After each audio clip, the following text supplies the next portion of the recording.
Hello, friends. Good afternoon or morning or night, whenever you view this thing. Welcome to an installment of Lit Chats with Rae and Hadley. For many of you, this will be your first viewing of Lit Chats with Rae and Hadley. This is a series we did in distance learning in the spring, and we're going to continue it here. We are going to discuss some element of literature or of school for you all here today. And today, we are going to tackle a piece of art to prepare you for your summative on genre study. All right, so we have chosen to look at a piece of artwork that we found through a Sacramento-based site that looked at artwork that existed in Sacramento. And so it depicts Batman. This is located 1721 Del Paso Boulevard. It's a sad, decrepit bowling alley, no longer running, on Del Paso in North Sacramento. We have Batman holding a sign. It says, "A little help, please." The artist has signed their name. Their name is Bear underneath the please. Also, you can see the little signature next to the A up here, the Bear. So that's the artist's tag, is what we call that in the world of street art. Batman looking a little worse for wear. And this is actually, it's located on the building, right on the outside of the door. You can see right here that that's where it's chilling on here. All right, so the first thing we want to do when we're looking at artwork is what is physically present. So we want to look at kind of the summary of the art before we get into the analysis. So we want to point out just what we see before we get into interpretation of what we see. So Hadley, what are you seeing? So the first thing I'm seeing is the rips in Batman's cape. That is the thing that I'm first drawn to. Even before the sign, before anything else, Batman is such a symbol of strength. And so the first thing I notice is the wear and tear in his cape. And then the fact that Batman hasn't shaved in a few days is the next thing I notice. That he's got some sad graying facial hair. Those are the first two things I notice. And then I notice it's a version of the bat symbol, right? That he's kind of, he's got a stage center light, but it looks like it's trying to mimic the bat symbol with this really sad looking bat shaped thing at the top center. So those are the big takeaways for me. What about you? Yeah, I see that he's holding a sign. I see that the sign reads, "A little help, please." I also see that the shape of his eyes is kind of, the eyebrows are pointed in a way that kind of stokes them down. And I see that his eyes are shaped in a way that brings them downward. So those are the things that I'm seeing. So now our next step is we want to go into application of those things. What might they mean? So the things you were seeing, Hadley, what do you think they mean? How can you analyze those things? Well, so when I take the lack of shaving, right, it's definitely someone who is either too busy to shave or just doesn't care anymore. And based on the other context clues like the tattered cape, the eyebrows, all of that, this says to me not that he's too busy to be shaving, but maybe he's lost faith.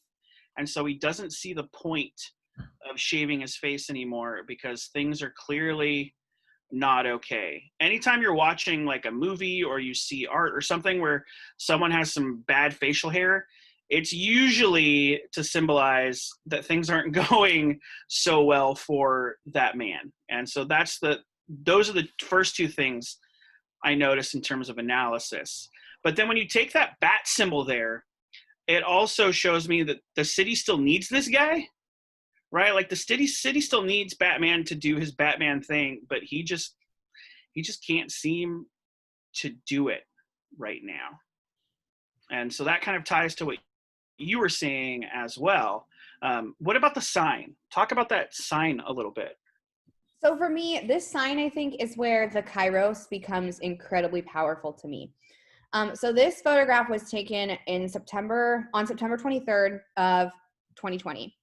So September 23rd, 2020, we were in the first night of what would be, I think it was 5 nights total of protests in Sacramento.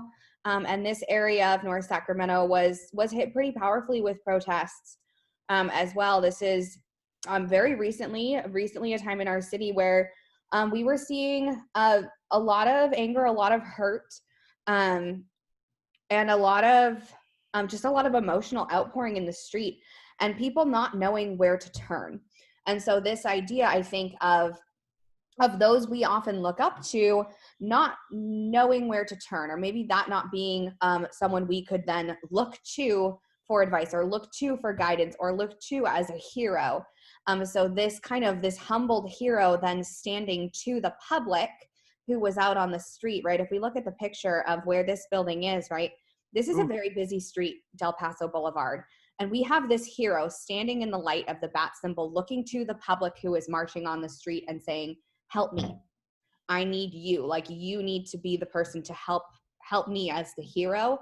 I connect that sign as looking to that public, looking to the protesting public as kind of the audience. And so I think that is incredibly powerful when I think of that sign, and when I think of where this art is placed, and when this art was added to this building as the purpose of that sign. Because when we think of someone holding a cardboard sign, I immediately think about, people who we might see on the street, or who we walk by on the street, or who we drive by on the street, who might have signs and where perhaps they're asking for money, or asking for assistance, or asking for prayers, or whatever it is that they're pleading for something.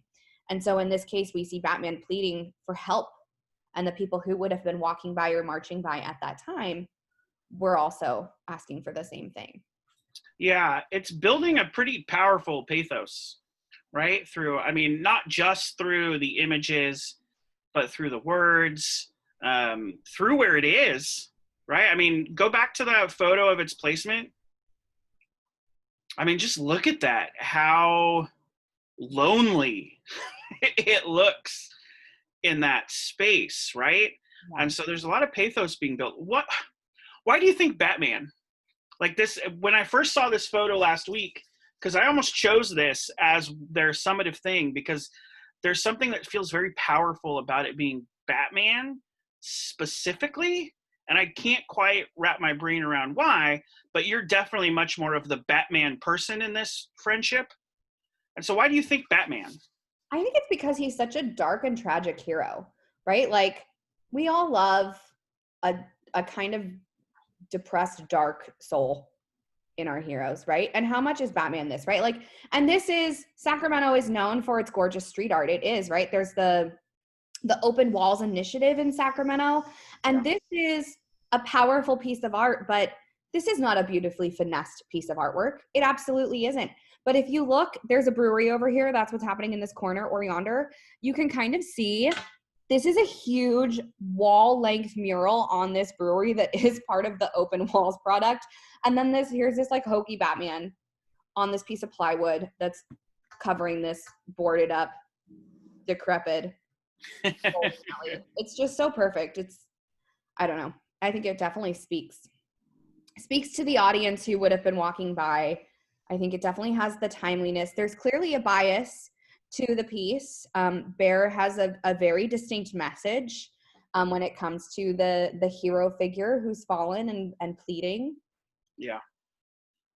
I've also, looking at this more, not that it was slapped together, but I kind of like the distressed look of the purple background that's not quite all the way purple, right? Like, this is so important. I have to get this out right now that it can't be perfect. Like, I just need the world to see Batman's plea, and so it can't be perfect, right? It has to look as tattered in a way as the hero looks.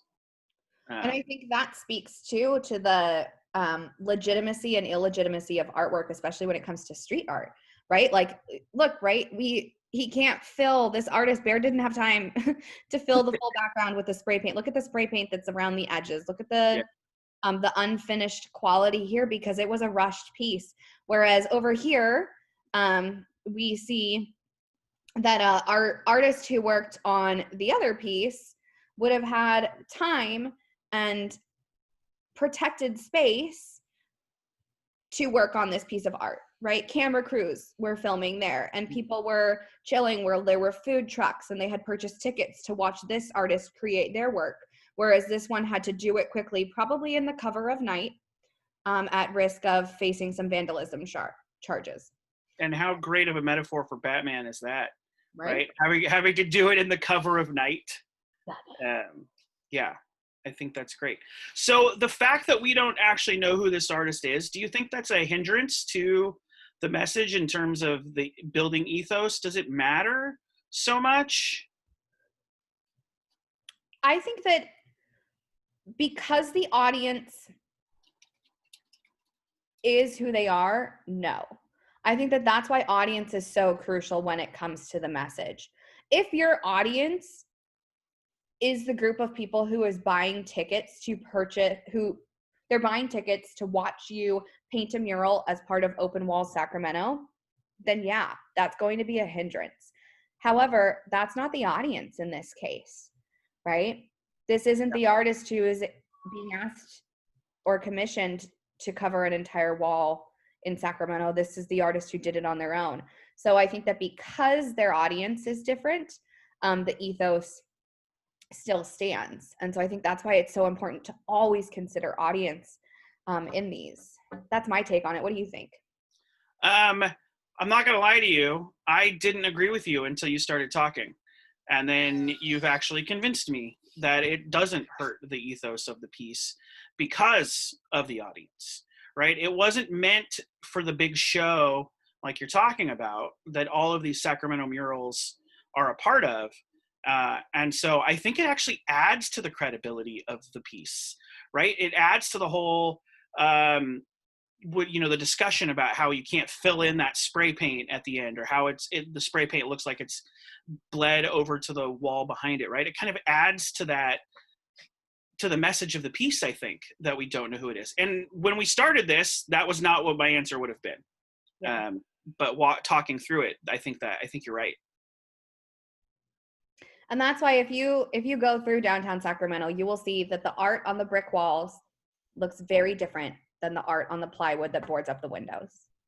Yeah. And I do encourage students whenever they go through downtown, if you ever go downtown, I don't know if people from Folsom go downtown.